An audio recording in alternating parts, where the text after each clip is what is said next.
right, let's hit the field. All right. Just wanted to talk, that's all. Today is Sunday, September 22nd, and the Yankees were playing their final game at Oakland Coliseum. Luis Gil looking to build on his Rookie of the Year campaign with win number 15. My recap, your reactions coming up next. This is Pinstripe Territory. Welcome to New York City. Pinstripe Territory. Just when they thought I was out. Hey, pull me back, kid. All right. Welcome back, everybody. Welcome back. Guys, as the intro was playing, my dog walked in here and farted and then walked right out. And it stinks. She crop dusted me. I can't believe she crop dusted me. Anyway, Yankees win game number 92 on the season. That's as many as they won in 96 when they won the World Series. I'll never forget that. And with the Orioles' loss, the magic number is now down to 1. It's going to happen. It could happen as soon as Tuesday night in the Bronx. I like that the Yankees were going for the kill today with the offense. The lineup was terrific. That was the best Game 3 lineup that they could have put out there today. And it might be the lineup that they put out there for the playoffs, with the possible exception of if they choose to go with Verdugo over Dominguez, but Dominguez did hit a 2-run home run today. Before we get to the recap, a couple of roster moves in case you missed them. Jake Cousins got placed on the IL with a pectoral strain from the other night, and the Yankees recalled Clayton Beeter. Now, if you joined mid-season as a Yankees fan, you missed Clayton Beeter. He was the guy that the Yankees got for Joey Gallo when they traded him to the Dodgers a few years back. He was a starting pitcher. He's had some shoulder issues. He actually made the opening day roster, got the out in his major league debut, or got closed out the game, and then went down with a shoulder injury. But he's recently come back and he's been lights out in AAA. So there's a non-zero chance that he could impact the postseason roster. So we'll see how that shakes out. I had heard rumors that he could miss the rest of the season, so it's good to see him back sooner rather than later. Guardians also lost today, which means the Yankees have a 2.5 game lead for home field advantage in the American League. Magic number for number 1 seed in the American League is 3. So good chance that the Yankees are going to have home field throughout the playoffs. Final game for the Yankees at Oakland Coliseum turned into a close encounter. We had a 2-run home run from the Martian, home run number 55 from Judge, home run number 15 from Gleyber Torres, who continues to swing the bat great. He was 2 for 5. He's got an OPS over 700 now. And we had Anthony Rizzo putting on a show defensively. You know, it would not shock me if the Yankees said to Rizzo when he came back, look, we don't care if you hit 200 the rest of the way, but nothing, and I mean nothing, gets by you on defense. Understand? Because he has turned it around. He's turned the dial up defensively since coming back from the IL. And that's a damn good road trip. 5-1, 3 straight wins, and you know what that means. We got a winning streak. We're going streaky! Yeah! Wow, winning. A reminder to like and subscribe if you're new. I can't imagine many of you are new at this point, but we are here after every single game. So go ahead and subscribe to the channel. Let's talk a little bit about Luis Gil, who kind of labored today. It was not his best day, but he has come a long way this season from, trying to make the team out of spring training to now possibly being a Rookie of the Year candidate. We'll talk about that in a second. Not his best outing. Command was an issue. 2 runs in the first inning that were a direct result of walks. He had 3 walks again today in 5 and a third innings. That's too many. Fastball velo was good. Did not have the good changeup today. The slider was pretty good. He had 10 swings and misses with the slider. 92 pitches, 55 strikeouts. Max velo was 97.8. 14 swings and misses total. But he picks up win number 15 in his rookie campaign. Hell of a job.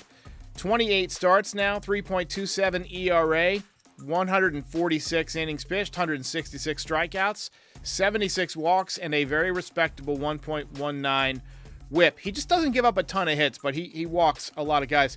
John Sterling used to say, You can give up hits or you can walk guys, but you can't do both. He needs to cut back on the walks this winter, but I think he's going to be the ace of the staff in the future at some point. So let's talk a little bit about the Rookie of the Year chase. He's got a chance. I don't get a vote. Not yet. I'm a member of the Baseball Writers Association, or Internet Baseball Writers Association of America, and supposedly we're going to get votes one day. But I don't get an official vote. If I did, my vote at this point would remain unchanged, and that would be Luis Gil over Austin Wells. I know a lot of you are in favor of Wells winning the award, and if the Yankees, if Wells wins, the Yankees will get a PPI pick, an extra draft pick. So that's huge. And I think Austin Wells is going to be an all-star next year. That's what I think of him. He's been great defensively, had another big double today. But Luis Gil is currently the betting favorite to win. And I agree. He's got a higher WAR. And he's, just picked up the team so many times this year. He carried the pitching staff for the first 2 months. So, let me know in the comments where you're at in terms of the Rookie of the Year. I did a poll on X, and I'm finally getting around to not calling it Twitter anymore, but did a poll on X, and right now Austin Wells winning by almost a 2-to-1 ratio. So maybe I'm wrong. No, it's the children who are wrong. No, maybe I'm wrong. But right now my vote would go for Luis Gil. Got a couple of voicemails. We've been off schedule with the voicemail show because of the West Coast games, but we're breaking the regular morning voicemail show back out tomorrow. So call in 718-899-1068 with your hot takes, your questions, your comments, your worries, your hopes, your dreams, your fears. But we got a couple today that I want to talk about. Team's looking good now with Birdie, Dominguez. I'm curious to see how this playoff lineup shakes out. I'm hoping Dominguez doesn't have any shaky plays in the outfield out there for us when it matters most, but the kid can slug, man, and it's been impressive. It's been fun to watch. I know the numbers as far as average really aren't jumping off the table yet, but you can just tell he's got what it takes, and we saw what he could do last year as well. So let's see what we can get here. Curious to see if you think he's going to be in the lineup, or you think they're going to still go defense and possibly Verdugo over him when it counts down the stretch here. All right, man. See ya. I think they're going to keep running Dominguez out there. And today, very impressive. He smoked the home run, but he also had some more good at-bats, long at-bats. Right-handed, he hit the ball hard a couple of times, had nothing to show for it. But I think he's going to continue to get the starts out there. I think Verdugo and Grisham at this point are battling it out for the backup outfielder job in the postseason. And it wouldn't shock me if Verdugo gets left off the roster entirely because Grisham's a better outfielder. The one thing that worries me is what you said, the defense. I hope they play him as much as possible over the next week so that at least he can get comfortable catching fly balls at Yankee Stadium. Hey, just wondering, do you think the Yankees will sign Jazz Chisholm to an extension? That's a good question. It's funny, the Yankees don't sign a lot of players to extensions before they hit free agency. They did it with Aaron Hicks. They did it with Luis Severino, and neither of those worked out. And so that might have Brian Cashman a little bit cautious. But I don't think it'd be a bad idea to sign Jazz Chisholm to an extension. The way contracts have been going up, he's young, he's athletic, he's going to continue to get better for at least the next couple of years, I think. And then hopefully you can maintain whatever level he's at. I don't want to give him a 10-year deal, but if he would sign a 5-year deal, that could be an interesting idea. Interesting call. We have not thought about extending Jazz yet, but could be something they look at this winter. All right, quick word from our sponsor, Navage. This is the dudes over at Foul Territory. I know that Kratz loves this contraption. I've got one myself. It really does help me breathe better when I'm sleeping. Back in about 60 seconds with the game breakdown, home run highlights, and the belt. You know what doesn't make sense? Nasal hygiene isn't often part of our everyday routines, and it should be. Enter Navage Nasal Care. It's a game changer. Scotty, give us the play-by-play, please. Kratz, Navage uses smooth saline flow and gentle patented nasal suction to clear nasal passages, and it works fast. Navage is drug-free and uses 99.9% pure saline salt pods with no medicinal side effects. It's taken my breathing to a new level and my snoring down to an all-time low. Start breathing easier today. Order the Navage Starter Pack. It comes with everything you need to get started. You'll love this. Our listeners can get a free cleaning kit as a gift, but only when you order through our exclusive URL, navage.com/foul, and use our promo code FOUL. Again, to order your Navage and free cleaning kit and for full product details, go to navage.com/foul. That's promo code FOUL at navage.com/foul. All right, let's go. Let's get it going. All right. So it seems like every one of these recaps lately has begun with the same thing, and that is Gleyber Torres getting on base to begin the game, which he did again today. Unfortunately, once again, he was stranded. But, he's done a fantastic job since moving to the leadoff spot. He's really saved his season. And I've seen more people actually calling for the Yankees to re-sign him. I don't think it's going to happen. I think he's too expensive. I think all that money is going to go towards trying to sign Juan Soto. I still don't even think that they're going to sign Juan Soto either. But I still think he's ticketed for the Mets. But, it'd be interesting to see where Gleyber Torres ends up. If he goes to a place with, maybe a little bit less pressure, I think he could have a monster season. But A's got 2 runs in the top of the first inning, 2 walks by Luis Gil. They both came in to score on a double. And that's been the issue with Gil, the walk, something he absolutely needs to take steps to improve on this winter. After the first inning, though, he settled down for a while. Top 2, Yankees got both runs right back, courtesy of the Martian. It is high, it is far, it is gone! El Marciano! See ya. 2-run shot for my favorite Martian. JD phone home. 2nd home run of the season. 2nd home run of the road trip. And first pitch fastball, he was in attack mode. Hasn't played enough to accumulate any kind of StatCast data that means very much. But one thing that's very interesting is his bat speed. He has elite bat speed right now and elite walk percentage so far. He hasn't hit enough to really, see where he's going to be at exit velocity-wise, but I assume he's going to be pretty high up on that as well.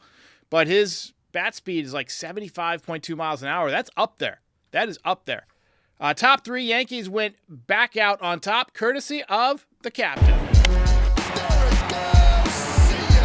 It's another home run for Judge. All right. Here comes the Judge. You cannot throw it there against Aaron Judge. You just can't do it. You just can't leave it right down the middle at 93 because that's what's going to happen. It's going dead center for a dinger. Home run number 55 for Aaron Judge. I don't know if Ohtani's going to catch him at this point, especially since Judge is beginning to heat back up. Back-to-back days with a home run now. Think about this, though. Ohtani the other night facing off against a position player, and he was dead set to hit that ball to the moon. He was trying to go deep. I've seen Judge hit off of position players a couple of times, and he always kind of sandbags it. Like, he takes a half swing. He doesn't try. If Judge wanted to, he could take all those guys deep. But, I just think it's interesting that Ohtani was not screwing around against those position players.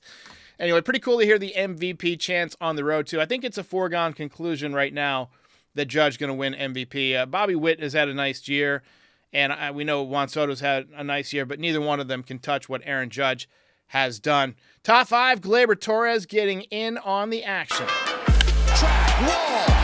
See ya. Gleyber Torres has gone yard again. It's Gleyber Day. Happy Gleyber Day. 15th home run of the season. Got the OPS over 700 now. It is up to 702. He's hitting 254. He's got a chance to hit 260 if he has a hot homestand. That doesn't sound all that impressive until you remember that he was in the 220s and 230s for most of the season. So getting hot at the right time and a perfect fit for the leadoff spot right now. Yankees tacked on another run with a long sacrifice fly by Jazz Chisholm. Just missed a bases clearing extra base hit. Probably would have been a triple the way he runs.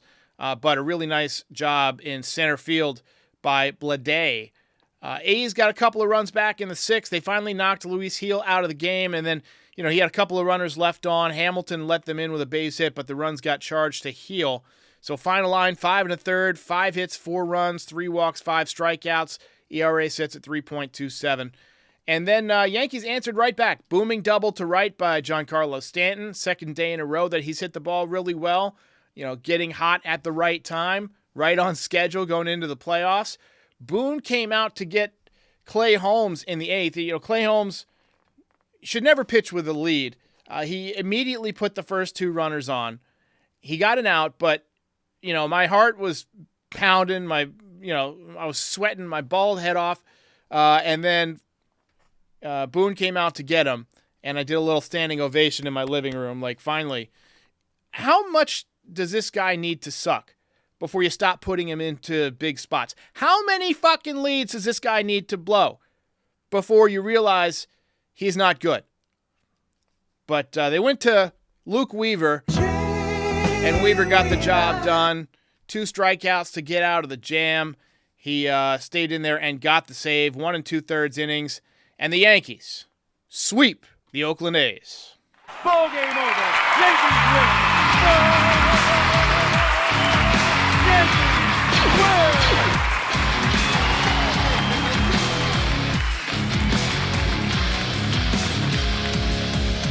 You're a winner. Noel says, what's your favorite memory of the Yankees at Oakland? So this is going to be, and thank you for the super chat, Noel. I appreciate that. So this is going to be one that fans of a certain age will remember. Back in 1996, David Cone left a game, I believe it was in Chicago, and afterwards his hand was numb, his fingers were numb. He ended up having an aneurysm and needed surgery. It was a life-threatening aneurysm. No one suspected that he would return that season, but he came back late in the season and made his first start in Oakland, and he threw 7 no-hit innings. And then they went to Rivera. Rivera gave up the no-hitter. But that is the game I always think of when I think of Oakland. Also, the flip play was kind of amazing. I know that Jeter says that they practiced that in spring training. There's a great quote from, I think it was Jason Giambi, he was with the A's, and he came to the Yankees the next year, and he said, I want to see where we practiced the flip play, because I don't believe you. But those are my favorite memories. Thanks again for the super chat. Belt today was kind of a tough decision. I wanted to go with the Martian with the big 2-run home run. I was hoping he would pull out another hit. We had a great game from Aaron Judge, home run number 55, double, couple of walks. Torres had a home run. Stanton had a big double. Wells with the double. Dreamweaver with the big save, 5 outs. Ultimately, I went with Aaron Judge.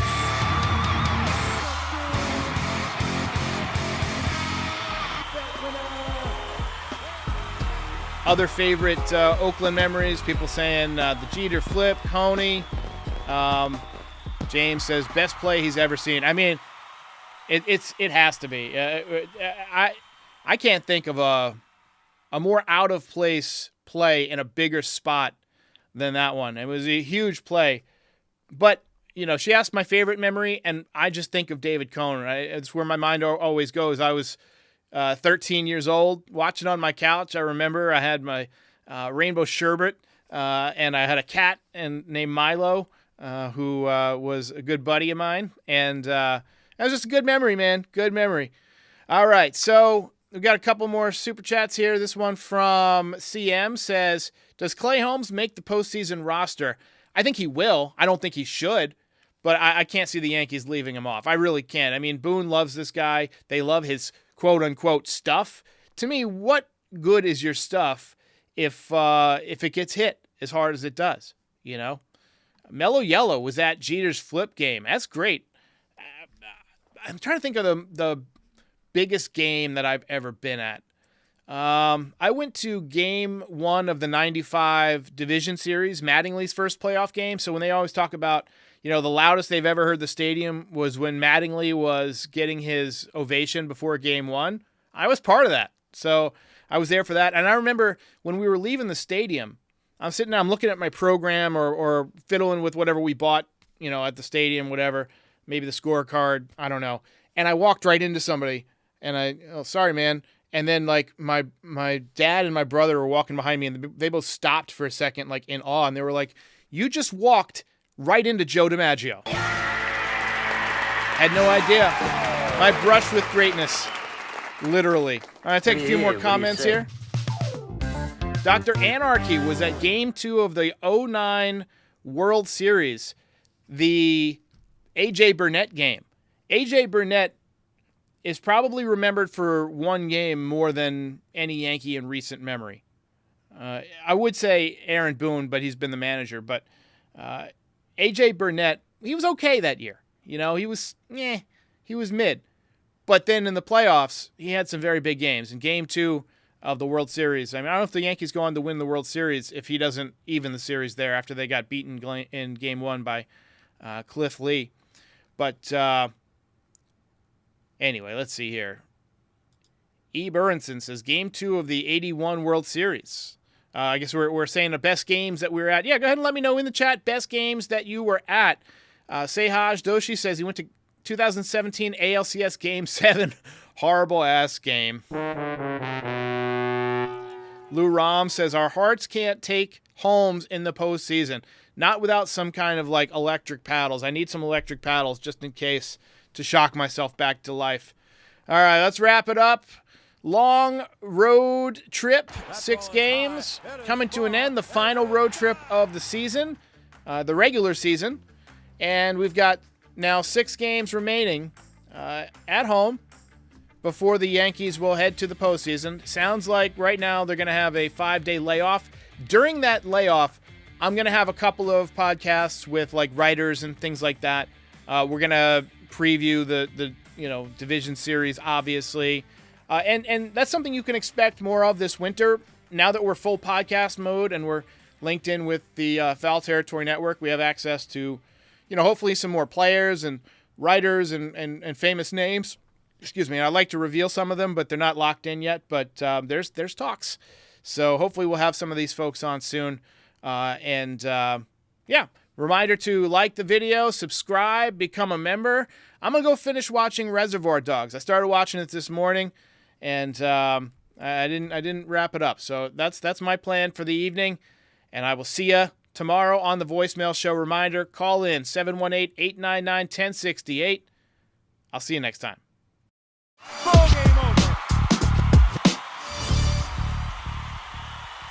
If you enjoyed this video, please drop a like and give us a subscribe. It helps other Yankees fans find the channel. We're also on all your favorite podcast platforms and social media. Join the community, have some fun. We're here after every game. This is Pinstripe Territory.